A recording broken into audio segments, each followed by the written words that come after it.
ብዙ ሰዎች ህይወት ምርጫ ናት፣ ማንም እየኖረው ያለው ህይወት በምርጫው ነው፣ መርጦት ነው ይህን ህይወት እየኖረ ያለው ብለው ሲሉ በጣም ነበረ የምናደደው፣ በጣም ነበረ የሚሰማኝ። ምክንያቱም እኔ እየኖርኩት ያለሁት ህይወት መኖር የማልፈልገው አይነት ህይወት እንደሆነ በደንብ አውቀዋለሁ። እነሱ ግን የተረዱት ነገር የገባቸው ነገር ኖሮ ቢሆንም እኔ ከዕለታት አንድ ቀን ተገናኝተን ህይወት የማንኛውም ሰው ህይወት የሚኖረው በምርጫው ነው፣ ምርጫው ያልሆነ ሰው የለም፣ ሁሉም የሚኖረውን ህይወት ስለመረጠውና ስለፈለገው ነው ብሎ ሲለኝ እጅግ በጣም ስሜታዊ ያደረገኝ ነበር። ምክንያቱም እኔ የምኖረው የማልፈልገውና መኖር የማልፈልገው አይነት ህይወት ነው። ነገር ግን ይህ ነገር ስባል እንዴት የኔን ህይወት እንዴት ያውቃል? መኖር የማልፈልገውን ህይወት እየኖርኩ እንደሆነ እያወቅኩት እንዴት በምርጫህ ነው ይለኛል? እንደማልፈልገው እኔ ነኝ እንጂ ማቀው እሱ ነው ወይ የሚያውቀው እያልኩኝ ከሱ ጋር ይህን ነገር ከሚለኝ ሰው ጋር እጅግ በጣም ረጅም ክርክርና ግብግብ ፈጥሬ ያውቃለሁ ማለት ነው። ነገር ግን የሆነ ሰዓት መጽሐፎችን በማንበብ እና የራስን ማጎልበቻ ስልጠናዎች በጥልቀት በመውሰድ ራሴን ስረዳ እና ደግሞ የሳይኮሎጂ የሰው ልጅን አፈጣጠር የሰው ልጅ ተፈጥሮ እንዴት እንደሚሰራና በምን አይነት መልኩ መኖር እንዳለበት እናም ደግሞ ምን አይነት ህጎችን ተከትሎ ህይወቱን ማስቀጠል እንደሚችል በሚገባ አጥንተው የደረሱበት የፊዚዮሎጂና የሳይኮሎጂ ጥናት ተመራማሪዎችን ያረጋገጧቸው መጽሐፍቶችን በደንብ በማጥናትና በማንበብ ሲገባኝ ስረዳ እውነትም እየኖርኩት ያለሁት ህይወት በምርጫዬ ፈልጌው እንደሆነ ገባኝ። ይህን የገባኝ ዕለት ነው ራሴን ምንም ነገር የማላውቅና ምንም ነገር ስለ ራሴ ያልገባኝ ሰው እንደሆንኩኝ የተረዳሁና ከዛን ዕለት ጀምሮ ስለ ራሴ ብዙ ነገር ማወቅ እንዳለብኝና መረዳት እንዳለብኝ ማጥናት እንዳለብኝ መማር እንዳለብኝ የገባኝ። እናም ከዛን ቀን ጀምሬ ብዙ ነገሮች ለማወቅ ለመማር ብዙ ነገሮችን ለመረዳትና አውቄ ብቻ አይደለም ያወቅኩትን በመሞከር በመተግበርና ውጤቱን በማየት ቀጣይነት ያለው ትምህርትን ፍለጋ ጀምሬያለሁ ማለት ነው። በዚህ መልኩ መጓዝ ጀምር እውነትም ስለ ራሴ ምንም እንደማላቅ በደንብ እየተረዳሁኝና በደንብ ማወቅ እንዳለብኝ የገባኝ በደንብ ለማወቅ ብዙ ነገሮችን ማገለባበጥ፣ ብዙ ነገሮችን ማጥናት፣ ተግባራዊ ማድረግ፣ መሞከር፣ ውጤቱን መመልከት ተያያዝኩት ማለት ነው። በዚህ መልኩ በደንብ ረጅም አሁንም እየተጓዝኩኝ ይገኛለሁ። እናም በዚህ መልኩ መጓዝ ከጀመርኩኝ ጀምሮ መጀመሪያ ከነበረው የማልፈልገውን አይነት ህይወት እየኖርኩኝ ከነበረው ማንነቴ ጋር ሳወዳድረው አሁን በጥቂቱም ቢሆን በዛ ህግ በዛ መንገድ ላይ እየተጓዝኩኝ ውጤቶችን መመልከት ስጀምር እጅግ በጣም መጀመሪያ ከነበረበት ብዙ ለውጦችን ብዙ ውጤቶችን እየተቀየሩ በተግባር ማየት ችያለሁ።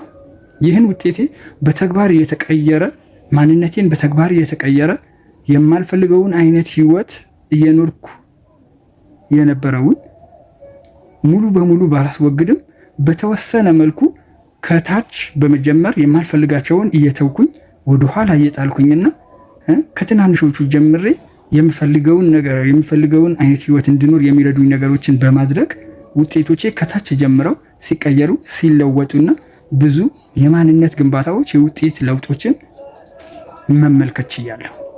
ስለዚህ እጅግ በጣም ከፍተኛ ህይወትን የሚለውጥና የምፈልገውን አይነት ህይወት ፈጥሬ መኖር እንደምችል ያስረገጠልኝ ውጤት ስላሳየኝ ያንን መንገድ በሚገባ መከተል ጀምሬያለሁ። እናም በቅርቡ ሙሉ ለሙሉ የምፈልገውን አይነት ህይወት ፈጥሬ ከራሴ አልፎ ለሌሎችን መትረፍ እንደምችል በእርግጠኝነት በማመን መስራት ጀምሬያለሁ። ይህ እርግጠኛ ሆኜ ልነግር የቻልኩት ለምንድን ነው? ያንን እውቀት ተረድቼ ብቻ አይደለም ያለፍኩት፣ በተግባር በሙከራ ፈተንኩት።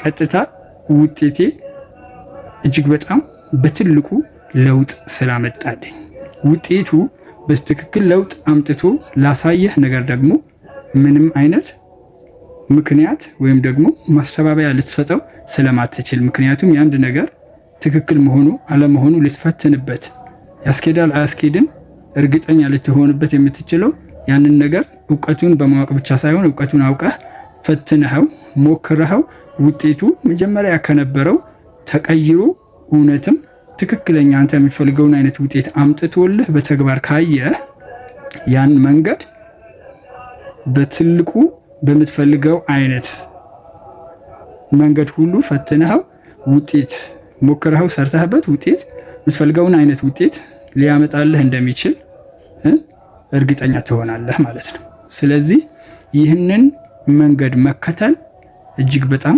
የሚያዋጣና የማትፈልገውን አይነት ህይወት በስቃይና በመከራ ተውጠህ መኖርን አራግፎ ጥሎልህ የምትፈልገውንና የምትወደውን አይነት ህይወት ፈጥረህ እጅግ በጣም በነፃነት በደስታ በፍቅር ህይወት በጣም ጣፋጭ በሆነች መልኩ እንድትኖር ይረዳሃል ማለት ነው።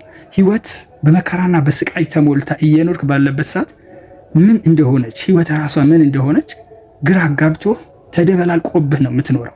ነገር ግን ይህ ምስጢር ገብቶ ይህን ህግ ተከትለህ ራስህን ማስኬድና መተግበር ችለህ ውጤትህን ስትቀይርና ህይወትህን ወደምትፈልገው ጎዳና ስታስኬድ ህይወት ማለት ለካ ልትዝናናባት፣ ልትኖርባት፣ ልታጣጥማት፣ ጣፋጭ በሆነች መልኩ ልታሳልፋት ተፈቅዶልህ የመጣህና እዚች ምድር በሚገባ ኖረህባት መስራት ያለብህን ሰርተህ መኖር ያለብህን አይነት ህይወት ኖረህ አጣጥማሃት ፈጣሪህን አመስግነህ በክብር ልትሰናበታት የሚገባ አይነት ፍጥረት ተደርገን የተሰራ ነው። ነገር ግን ያንን መንገድ ባለመረዳታችንና ያንን የተፈጠርንበትንና እንዴት መኖር እንዳለብን ስላልተረዳን ስላልገባን ወይም ደግሞ በቃላቶች ብቻ ስለሆነ የተረዳ ነው እውቀቱ ብቻ ስለሆነ የምናውቀው ወደ ተግባር አውርደን ወደ መሬት አውርደን ፈትሸን ውጤቱ ምን እንደሆነ በተግባር ባለማየታችን ባለመፈተሻችንና ባለመሞከራችን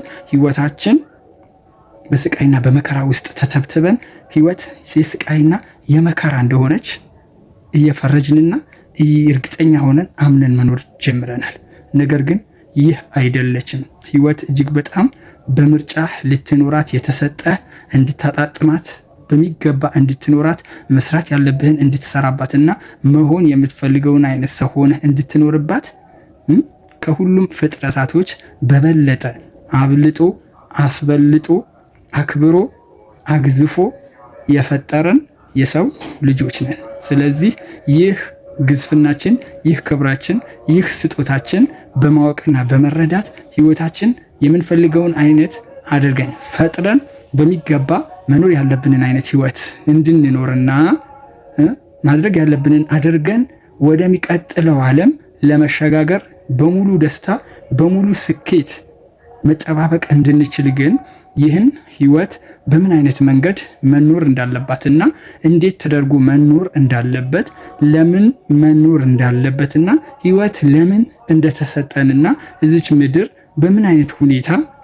ህይወታችንን ማስተዳደር መምራት እንዳለብን በጥልቀት ማወቅ መረዳት ብቻ ሳይሆን መተግበርና መፈተሽ ውጤቱን መመልከት የግድ ይለናል። ስለዚህ ከዛሬ ጀምሮ ይህን ቪዲዮ የሚመለከት ማንኛውም የሰው ልጅ ራሱን በጥልቀት በመመርመር ህይወቴን እንዴት ነው መኖር ያለብኝ? ህይወት እንዴት ነው መኖር ያለብኝ? በምን አይነት መልኩ ነው መኖር ያለብኝ? እንዴት እንድኖር ነው የተፈጠርኩት? ህይወቴ በምን አይነት መልኩ እንድኖር ነው የተፈጠርኩት? ምንስ እንዳደርግ ነው የተፈጠርኩት? ብሎ ራሱን በመፈተሽና ተፈጥሯዊ የሳይኮሎጂና የፊዚዮሎጂ ሳይንስ ያረጋገጧቸው መጽሐፍቶችን በማንበብ ሚስጥሮችን በመመርመርና በመረዳት በመተግበር ውጤታቸውን በመመልከት ህይወታችንን ከማንፈልገው ውጤት ወደ ምንፈልገው አይነት የህይወት ውጤት በመቀየር ከመከራና ስቃይ ተፋተን ከመከራና ስቃይ ተላቀን ከመከራና ስቃይ ለአንዴና ለመጨረሻ ጊዜ ተፋተን የምንፈልገውንና መኖር የምንፈልገውን አይነት ህይወት ፈጥረን መኖር በምንፈልገው መልኩ እየኖርን ህይወታችንን በደስተኛና ሙሉ በሆነ መልኩ አጣጥመን ኖረን መስራት ያለብንን ሰርተን ማድረግ ያለብንን አድርገን ለሚቀጥለው ቤታችን መልካም የሆነውን ሁሉ አደራጅተን ገንብተን ለመሄድና ያቺን የገነባናትና መልካም ሰርተን የደረደርነው ውጤት ላይ ሄደን ለመቀላቀል የምንጓጓበትና ማራኪ በሆነ መልኩ እቺን ምድር የምንሰናበትበትን አይነት ህይወት መፍጠር እንችላለን። ስለዚህ እነዚህ ምስጢሮችን በጥልቀት ለማወቅ ለመረዳትና ለመፈተሽ ዝግጁ መሆን ይኖርብናል። በእነዚህ ጉዳዮች ላይ በምን አይነት ሁኔታ ማግኘት እችላለሁ እነዚህ መጽሐፍቶችን፣ እነዚህ ሰዎችን፣ እነዚህ ስልጠናዎችን የሚል ሀሳብ ካለ በዚህ ኮሜንት ላይ አናግረኝ። ብዙ የሚጠቅሙ መጽሐፍቶችን፣ ብዙ የሚጠቅሙ ፖድካስቶችን፣ ብዙ የሚጠቅሙ ሰዎችን ሰጀስት ላደርግህ እችላለሁ። እናም በቅንነት ልጠቁምህ እችላለሁ። እናም እንደሚጠቅምህም እርግጠኛ ሆነህ ነው ማድረግ ያለብህ። አመሰግናለሁ። በሚቀጥለው በሚገርም ሁኔታ እንደዚሁ ራሳችንን ለመገንባትና ህይወታችንን ለማሻሻል የሚረዱን እጅግ በጣም ጥልቅ የሆኑ እውቀቶችን ይዤላችሁ ቀርባለሁ። እስከዚያው ቸር ሰንብቱ። መልካም ቆይታ። ሰብስክራይብ፣ ላይክ፣ ኮሜንት እና ሼር ማድረጋችሁን እንዳትረሱ። ወዳችኋለሁ። ባይ